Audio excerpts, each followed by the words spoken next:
My request for approval was promptly denied.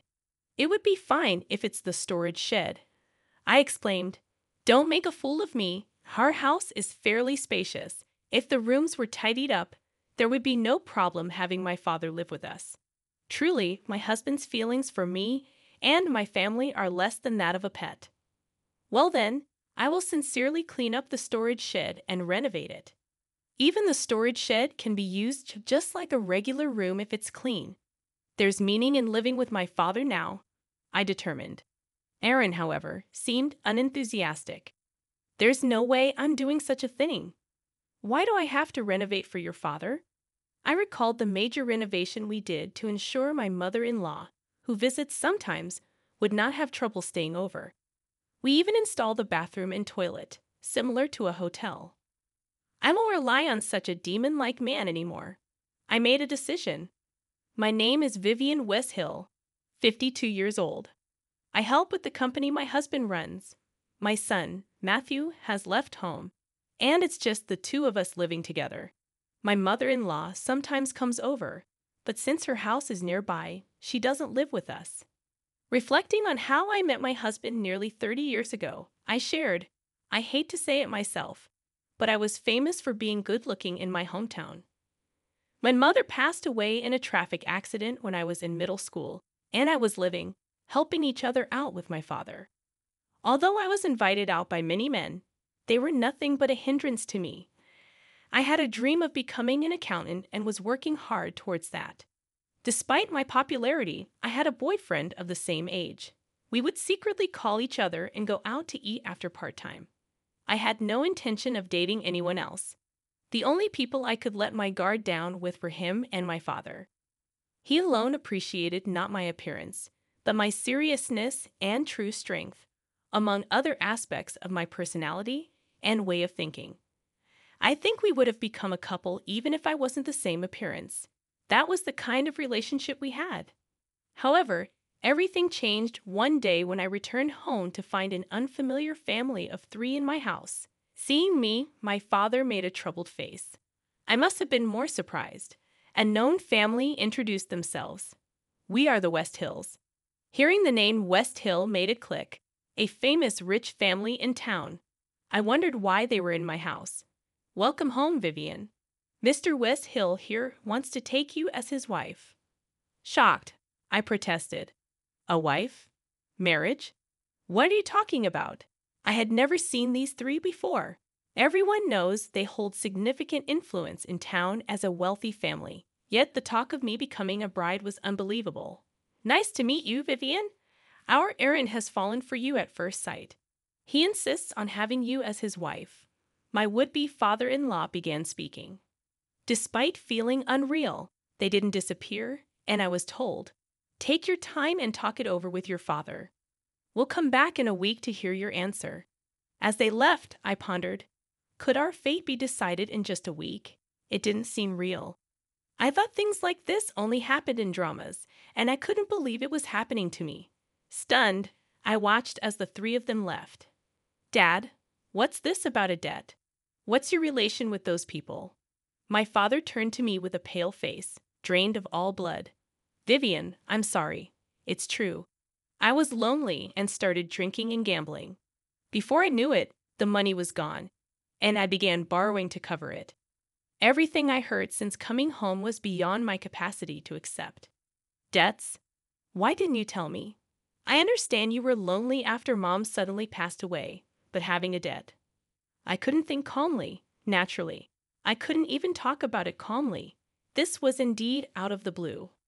As far as I could remember, my father never got drunk or angry from losing at gambling. I didn't even know. Mr. Westhill invited me and introduced me to a place with Mr. Westhill's face. We could drink on a tab, and I didn't even know how much the bill was accumulating. The same thing with gambling. He let me buy lottery tickets together, and it just piled up. My father is truly a good person, not knowing how to doubt people. It must have been easy for someone like a scam artist. They must have been scheming from the start to trap my father and have their way with me. Interrupting my thoughts, I questioned, "Hold on a second. What happens to you if I don't marry their son?" In desperation, I pondered if there was any alternative. The looming threat of being pursued by debt collectors or sent to a work camp left me trembling. I clung to a shred of hope, suggesting, "There's no such thing as work camps these days.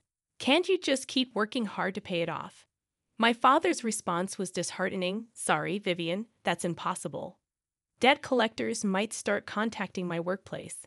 I might not be able to work anymore." Feeling completely cornered and with no more options to explore, I decided it was enough. There was nothing more to discuss. Despite wanting to vent my feelings of frustration, humiliation, and anger, I couldn't bring myself to do that to my father, who had always taken care of me. I packed my bags and made the immediate decision to go to the West Hill family. There was no use worrying about it. Making this decision wasn't easy, but considering the increasing interest on the debt, I couldn't cling to my home any longer. Marrying Aaron seemed to be the only way to resolve this, and before I could change my mind, I quietly left the house. That night, I arrived at the West Hills home and boldly knocked on the front door. "You're early. Seems like you're blinded by money, just like everyone else," Aaron remarked. Frustration boiled within me, and I wanted to scream that I didn't want any money and wasn't unhappy because I was poor. But his words treated me like a possession, objectifying, and disgusting.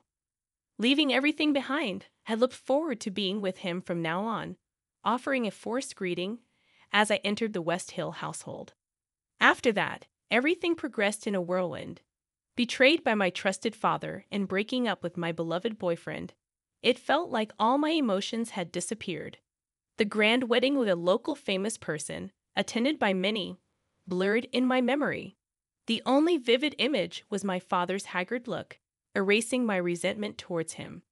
Accepting this as my fate, I decided to change my outlook and enjoy my married life. Little did I know, that was just the beginning of a harrowing experience. Responsibilities piled up, from housework to assisting with the family business, and the pressure to have children took a toll on my mental state.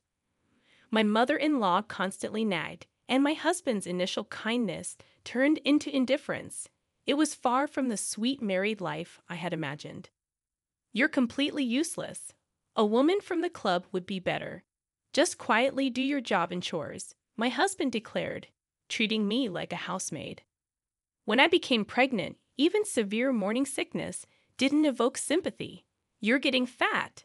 Just do your chores and work properly. I don't know why I married you." I gave up on being acknowledged in this home. A wife from a poor family would never be seen as more than a servant. Frustrating as it was, for the sake of my unborn child, I had to endure. Eventually, I gave birth to a boy, but my husband, now with an heir, hardly ever came home. When he did, he reeked of strong perfume and alcohol, evidence of his time spent at clubs.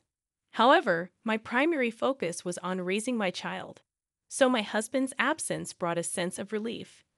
Matthew, my son, grew up healthy and was easy to raise, despite my mother-in-law's persistent annoyance, claiming that Aaron would have been a better choice. I preferred Matthew not turning into a worthless man. My kind-hearted son aspired to become a doctor, and when he left for university, I felt a void in my heart. To fill that emptiness, I decided to dedicate myself more to my work. Around that time, my father-in-law, who had treated me as a human being, passed away. My mother-in-law moved to a condo near the downtown area, enjoying the inheritance from my father-in-law. With the loss of the person who had supported and cared for me like my own father, I began to miss my father. Taking advantage of my husband's indifference, I started talking to my father again, just like old times. Though it was challenging to speak without making my father feel guilty, one day he looked serious. When I asked what was wrong, he said in a resigned tone that he was diagnosed with malignant lymphoma and had only 6 months to live. I was utterly shocked and couldn't believe it. "No way, Dad, that can't be. You're so lively. It's impossible that you only have half a year left, just when we could finally be like a father and daughter again. I can't bear the thought of never seeing you again." Despite my emotional plea, my father smiled kindly and nodded.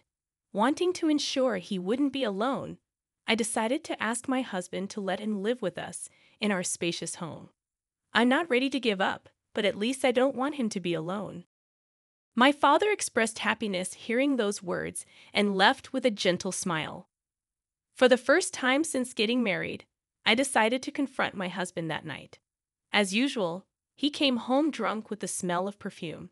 Seeing me awake and waiting for him, he looked startled. "What's the matter? Don't tell me you want some affection." It seemed he hadn't changed his view on women being objects. I looked straight at him and said, "Aaron, I have something important to talk about. My father has been diagnosed with terminal cancer and has only 6 months to live. I want him to live with us in this house. Of course, I won't let it be a bother to you.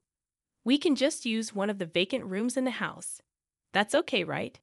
You will listen to such a request, won't you?"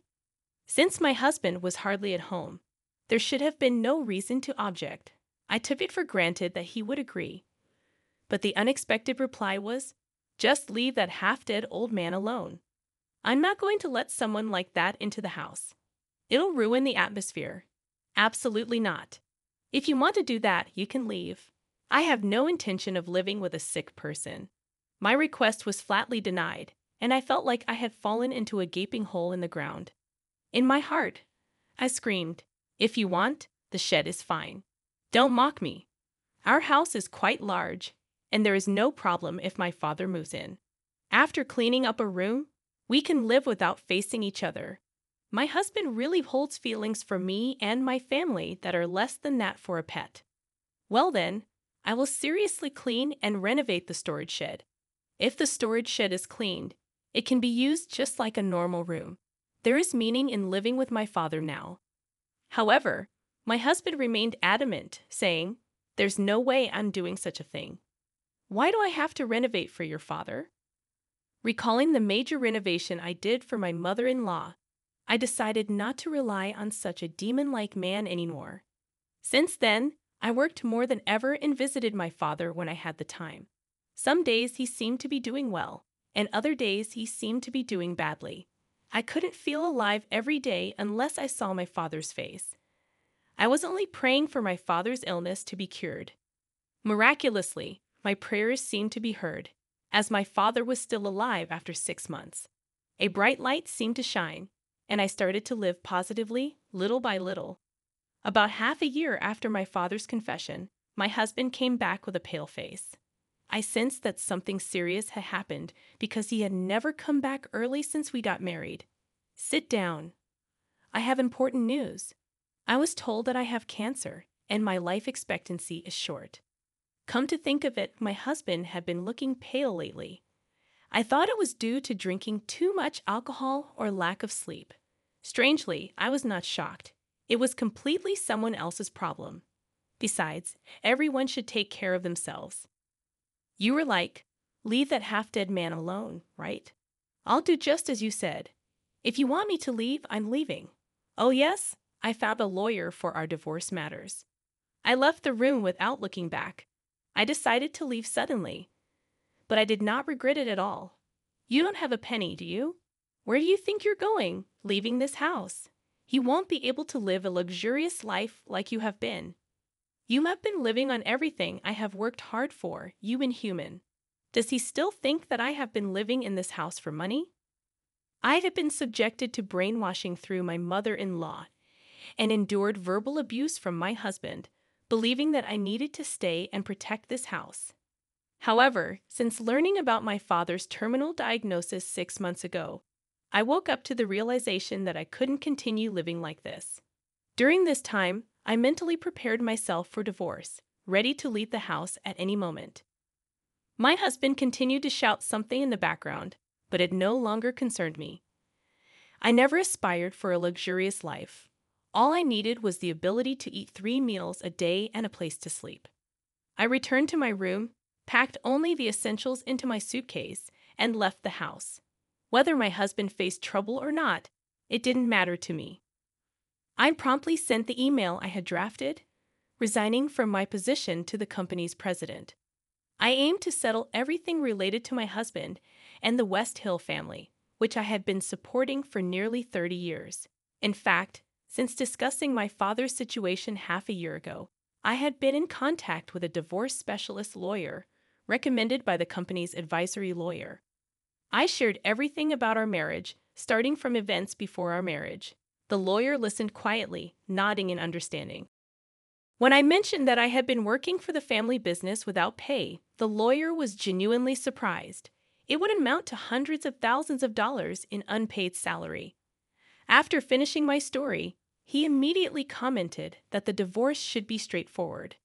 I had also gathered evidence of my husband's faults, including photos of emails from other women and notes documenting serious moral harassment.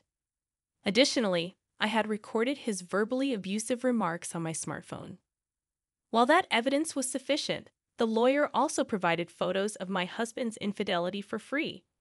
He assured me that everything would go well, even if I didn't take further action. He urged me to feel like I was on a big ship and didn't need to answer the angry calls from my husband, as he would handle everything. I walked with a smile, naturally ignoring the angry calls. Amidst the calls from my husband, there were also calls from my mother-in-law, likely questioning if I planned to abandon everything when my son was in trouble. If her son was in trouble, she should take care of him herself. Although a luxurious room resembling a show home awaited her return to that house, she seemed panicked. The company started by my father-in-law was falling apart without me, who had been a crucial support. The president, who was more of a decoration due to ESS, couldn't steer the company effectively, and things were not going well. Some colleagues had reached out, asking me to come back, but I had no intention of dedicating myself to the company any longer. Despite its local significance, the number of clients would steadily decrease.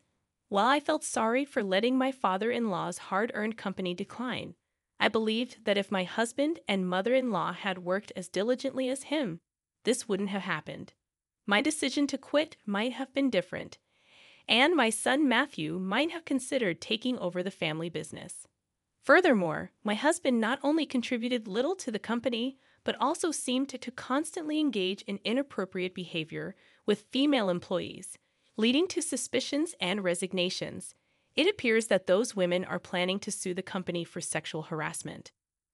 Now, my husband has to handle the repercussions of the mess he created in his life, and it seems that justice is catching up with him. I desired justice for my husband and mother-in-law, wanting them to face proper consequences so that those who had worked honestly wouldn't be made to look foolish. To add to the turmoil, the company faced accusations of tax evasion by the IRS, discovered accidentally while my lawyer was investigating. Further examination revealed questionable points in the accounts, raising suspicions of my husband's embezzlement. Looking back, it was odd that he had substantial money at his disposal, considering his salary. While assisting with the accounting, I had been indifferent to my husband's financial activities, not realizing the disparity between his income and expenditures. If I had questioned where the excess funds were coming from, I would have understood the truth. In reality, he'd have been squandering the company's money, including my salary that he had transferred to his own account. Kickbacks for orders, bribes for personal gain, tax evasion, and special embezzlement. My husband's crimes were diverse. I couldn't predict whether the court's judgment or his life expectancy would come first, but I desired him to atone for as much as possible. 6 months ago, I began scrutinizing the books, copying them to preserve evidence, and submitting them to the IRS. My prior study to become an accountant proved beneficial in this endeavor. To bridge the financial gap, my husband sold the company to a major corporation and hastily disposed of the large mansion at a bargain. My mother-in-law also sold her condo to meet the IRS obligations and pay me. Now they live together in a small apartment complex, and rumors suggest my husband has several children from affairs, necessitating child support payments. Despite his age, my husband seems to have life insurance, but its adequacy is uncertain. My mother-in-law, previously condescending, now works to cover her son's medical and living expenses. The parent and child should reflect on their actions until the end. Receiving a substantial amount, I purchased a condo in a convenient location. I reunited with my father, who is now recovering, thanks to Matthew's introduction to a renowned doctor. My father had been living with Matthew, saving money for me to free me from financial burdens. Matthew, considering my father more respectable than his own, agreed to my request.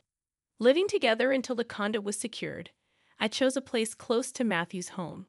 I started working at the law firm that aided me, contributing to corporate cases. Despite not being an accountant, my experience is an asset, and I'm studying to acquire a tax accountant qualification. My husband is serving an actual imprisonment sentence, relieving concerns about money or sustenance. Ironically, my mother-in-law moved into a relative's house, experiencing what it's like to be in need after acting superior for so long.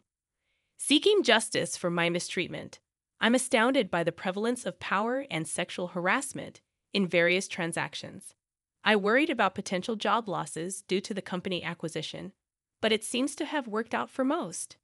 As everything falls into place, I savor the happiness that comes from knowing I made the right choices. Returning home from work, I find my father and another man waiting. It's my ex-boyfriend, the person I truly loved. After nearly 30 years, he welcomes me back warmly. My father, who had apologized to him when I escaped from the troubled house, knew about my ex-boyfriend. The three men, including Matthew, were watching over me. Now, I plan to live with these three men whom I genuinely love from the bottom of my heart.